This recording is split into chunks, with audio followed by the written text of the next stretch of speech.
Hello bachcho, let us read the question. Geiger-Mars said an experiment. Calculate the distance of closest approach to the nucleus of Z is equals to 80 when alpha particle of 8 mega electron volt energy impinges on it before it comes to momentarily to rest and reverses its direction. ठीक है, सो ये Geiger मार्सेडन experiment में हमें distance of closest approach find करनी है एक ऐसे nucleus की जिसका एटॉमिक नंबर 80 है sorry, when alpha particle of 8 mega electron volt energy, ठीक है, जब अल्फा पार्टिकल जिसकी एनर्जी 8 मेगा इलेक्ट्रॉन वोल्ट है वो इम्पिंग्स होता है on it before it comes to momentarily to rest, है ना, वो रुकने से पहले ही, है ना, क्या हो जाता है, रिवर्स हो जाता है अपनी डायरेक्शन में। तो फर्स्ट पार्ट हम सॉल्व करेंगे इस क्वेश्चन का, उसके लिए जो की कॉन्सेप्ट बनता है,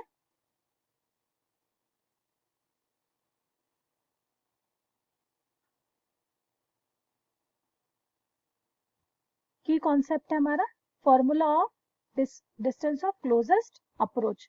तो हमें पता है कि किसी दो इलेक्ट्रॉन की जो एनर्जी का फॉर्मूला है वो है A is equals to 1/4 pi epsilon 0 into ZE into E divided by R0। यहाँ R0 जो क्या है, distance of closest approach. So हम इस ट्रांसफॉर्म करेंगे इस फॉर्मूले को R0 के लिए, that will B 1/4 pi epsilon 0 ZE square लिख सकते हैं हम डिवाइडेड बाय E, जहाँ E एनर्जी है या काइनेटिक एनर्जी यूज कर सकते हैं। नाउ वैल्यू अप्लाई करेंगे हम 1/4 पाई एप्सिलॉन 0 यहाँ अप्लाई करते हैं। So 9 into 10 to the power 9 is the value of 1/4 pi epsilon 0 into Z 80 दिया है हमें atomic number 80 multiplied by E square, that means 1.6 into 10 to the power minus 19 whole square divided by energy दी है हमें 8 mega electron volt. ठीक है, सो ये हम लिख सकते हैं 8 into 10 to the power 6, electron के लिए लिख सकते हैं 1.6 into 10 to the power minus 19 volt. Okay, so हम यहाँ सॉल्व करते हैं तो ये एक वैल्यू से इस कैंसिल हो जाएगा। अब अगर हम इसको फर्दर सॉल्व करें तो ये वैल्यू हमारी आती है 2.82 into 10 to the power minus 14 metre, जिसे हम ये लिख सकते हैं 2.88 into 10 to the power 28.2 into 10 to the power 15 metre, and 10 to the power 15 metre को हम फर्मी डिस्टेंस भी लिख सकते हैं, तो हम लिख सकते हैं 28.2 Fermi.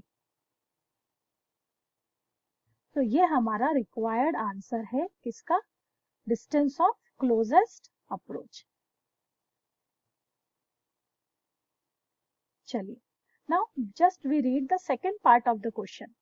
Second part is saying how will be the distance of closest approach be affected when the kinetic energy of alpha particle is double. Okay, तो जहां अल्फा पार्टिकल की एनर्जी हमें E गिवन है, अगर इस एनर्जी को हम डबल कर दें तो डिस्टेंस ऑफ क्लोजेस्ट अप्रोच पे क्या फर्क पड़ेगा। Okay, so let us start solving the part B. So now we know that E is equals to, E की प्लेस पे हम डिस्टेंस ऑफ क्लोजेस्ट अप्रोच का ही फॉर्मूला अप्लाई कर देते हैं। सो इनिशियली जो हमारा डिस्टेंस ऑफ क्लोजेस्ट अप्रोच का फॉर्मूला है R0 will be equal to 1/4 pi epsilon 0 into ZE square by E. Let us give this equation number 1. अब now according to question it is given E की place पे क्या लेना है हमें, double, kinetic energy अगर double हो जाए, so let us take जो डिफरेंस ऑफ क्लोजेस्ट अप्रोच है वो हो जाती है RO dash, that will be 1/4 pi epsilon not into ZE square by 2E.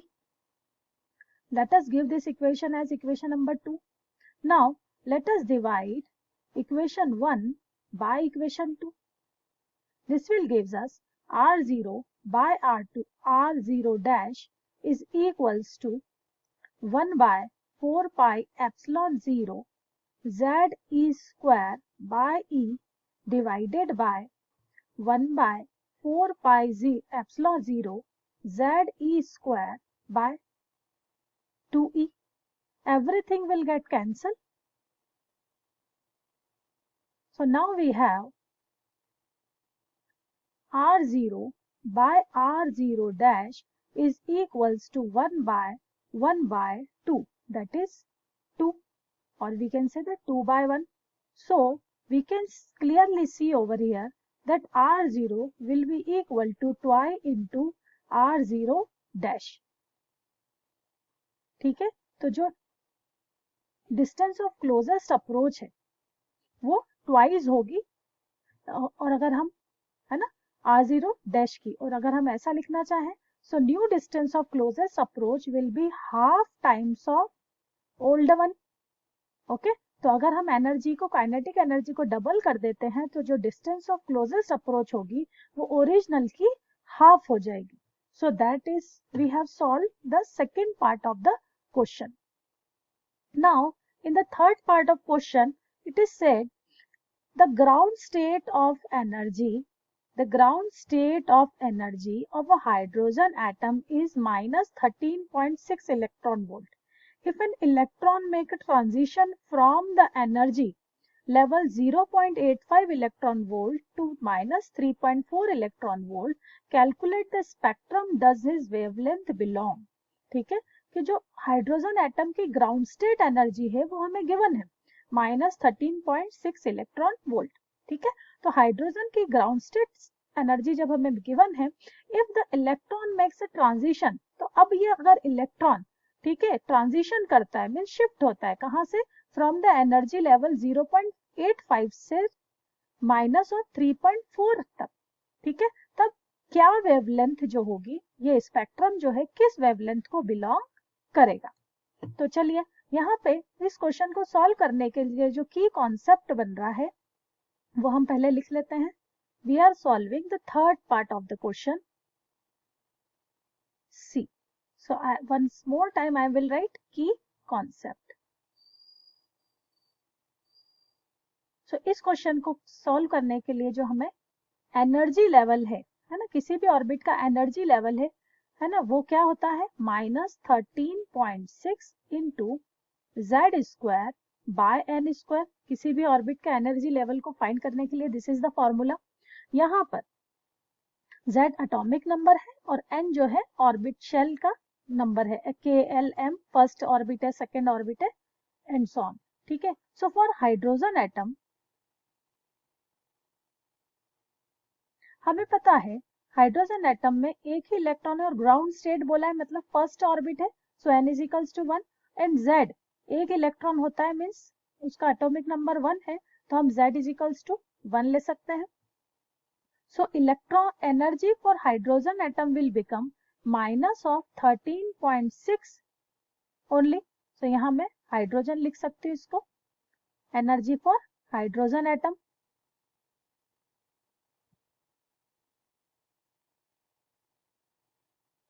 Now अब हमें कहा जा रहा है कि ये जो इलेक्ट्रॉन है ना, किसी पर्टिकुलर लेवल से माइनस ऑफ 0.85 इलेक्ट्रॉन वोल्ट, है ना, इसका energy level minus 85 electron volt हो जाता है.